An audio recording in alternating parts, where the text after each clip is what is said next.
fuck out, you know. See man, them and them man not take on the work, you know. Look how much bumbo clad Chinese. Me not see no black man there to work, brother. Look here. Look how much Chinese I work. I don't get fucked. Hello, welcome back to my YouTube channel. If you're new here, don't forget to subscribe, like and share, because here is where we unpack the realities which nobody is willing to talk about. So for today, we're going to talk about the Chinese people who live in Jamaica. And what about them? They were forced to leave Jamaica. And before wasting much time, let's get into it. You ever notice how certain stories just disappear? Like they were never supposed to be remembered in the first place. So, here's one that really makes the whole headline.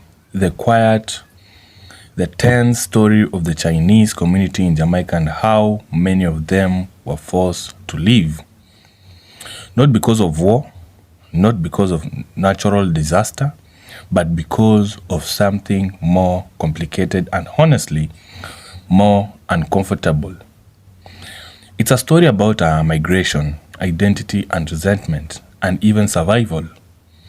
And trust me, once you hear it, you'll start questioning just how much you really know about Jamaican history. So first, without wasting much time, let's watch this video and meet after the video so that we can talk about it. Feel free to comment. And first, don't forget to subscribe, like, and share. Let's get into it. See, if you come in a wholesale and you can't read, that's alright. Me help you. Right? But you see, if you can't read and you go on like you can read, at them time there you look like fool. Let me give you an example. With the things that me have to deal with at the time. One lady come in here and ask me the germs lotion. Germs lotion. And then when me ask her, germs lotion, miss? I don't know, germs lotion, that one there up there, so.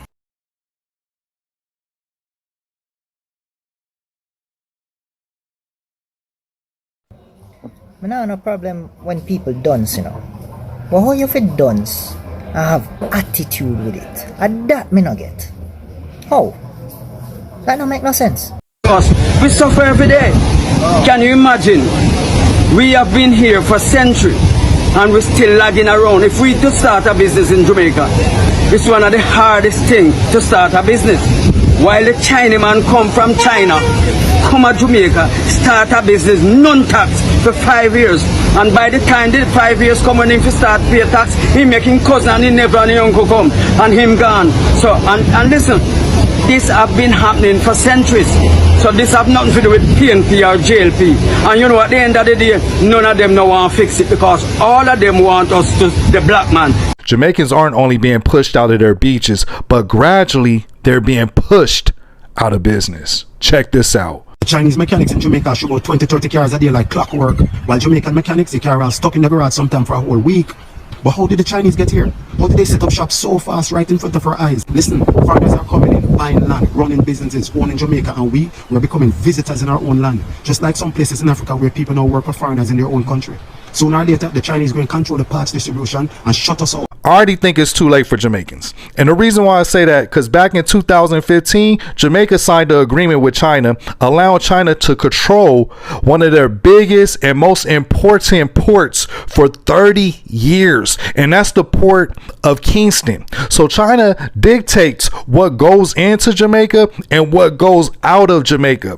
So I'm pretty sure all these Chinese business owners already have a connection with distributors in China. So they have direct contact with the distributors when it comes to supplies and keeping their stores in stock. So as you gradually see Chinese businesses pop up, you see less Jamaican businesses. So Jamaicans are gradually becoming workers for foreigners. And who allows another country to control your ports allow what comes in and outside of your country. Like I said, it's already a wrap, at least for 30 years. So everyone has been asking how the Chinese mechanics got into Jamaica. Well, here are the facts. Did you know that in 2015, Jamaica signed away the Kingston free port, our main port, our lifeline to China, who has full control for 30 years? Now they control what comes in and they control what goes out.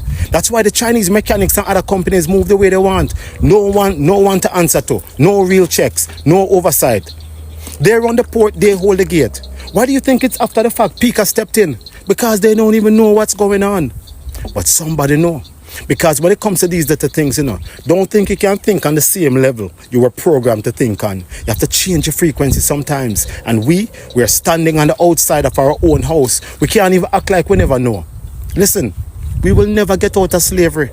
Because a nation that can't even control its own port is a nation already conquered, just without the change. Something really wrong is going on in Kingston and St. Andrew. There is a set of people that don't care about community building, that don't care about families, that don't care about community, and they only care about making money. If you haven't been to Kingston and St. Andrew in a while, you can't be in a one street and you don't see one apartment building. Now, some of these apartment buildings are well positioned. Some of them make sense, right? The corporate area and all them thing there. But when you spread out a little bit out and you go into the communities them, when you see mom and pop home with them little backyard and thing, and right beside them yard is one tall rotted building that don't make no sense. The people them they upstairs looking at you downstairs hanging your panty on the clothesline. Between you, one big building sandwiched in the middle of two homes, of two family homes. So now imagine me now having a beautiful day today. As me leave me yard, what that me see right beside my gate? What is that me see right beside my gate? One sign that say intention to build apartment units. Now, if you don't know me or if you don't follow me, if you never watch my video them, please go watch them. Me live in the bush. Me live in some hill bush. Me live in the bush. This empty lot is between me and my two neighbors. So this apartment building would be sandwiched between three family homes which privacy will be completely destroyed, which there is no road to go up there, so because don't see me take cooking oil go try fix up the road there. Them want carry people go up there in an apartment and the place don't have no road. There's no road go up there. The place far up in the hills. Which apartment gonna keep up there, so right? Now you tell me now, why will you want to disturb? First of all, come in and cut off the wall of the trees them. Deforest the place. The birds didn't know what to do with themselves. And now come in with sign that say I put up apartment building in a tiny, because I want a tiny lot in the middle of the bush, sandwiched in between two family homes. I don't care if people are going to go up this or not. I don't care if it has a good point of sale or not. All I care about is the fact that Uno are destroying Jamaica. Uno are destroying Jamaican communities. Uno are destroying Jamaican communities, because even sometimes when Uno don't get the old dilapidated house to buy and tear it down and put Uno dot in thinking apartment mashes box in the sky, so all Uno do a scam people with a little mashes box in the sky. It's not, and I'm not talking about this because it a burn me and it affect me now. I have spoken about this plenty of time before, because there's a place for everything. Ambush sandwich between two family home, three family home is not a place for an apartment building. To all the contractors out there, I'm not saying to stop doing business. I am saying to do consciously, respectfully, with ethic. You don't need to have ethic. There is a place for everything. A community, a neighborhood is not a place for an apartment complex. Uno sick in uno head. You see the place where I show that where they white bones in a Constant Spring? Uno can put apartment building there, so there's no family home. It's a commercial place. Uno very well uno put an apartment building over there, so you understand what I say? A community, a street where kids play in the street and families jog out there and cows roam around the place. It's not the place for an apartment building. Don't be so greedy. Why you want to be so unethical? And build a skyscraper to sell matches box in the skies, which by the way most likely are going to just sit down there, so because there is a overstock in a town. Me don't know who. If people know I buy it down, yes, on a Kingston 6, Kingston 8, Kingston 10, who is going to go buy apartment in the bush? Just have a little conscience, please. And for those of you who are not contractors, whenever you can, please raise your voice. Please raise your voice, because these buildings, these apartment buildings, are destroying communities, families. They are pricing out families. A family that could have purchased that land to be their family home were priced out by a developer. Thank you so much for watching. Much love. Yeah, folks, welcome back to my YouTube channel. I hope you watched that video. Many of the Jamaicans claim that the Chinese people have taken their jobs, mostly the mechanics. So here's the thing. The Chinese first arrived in Jamaica in the 18s, brought over and endured laborers after the abolition of slavery. They came in waves, poor, hardworking, and determined to make something out of very little.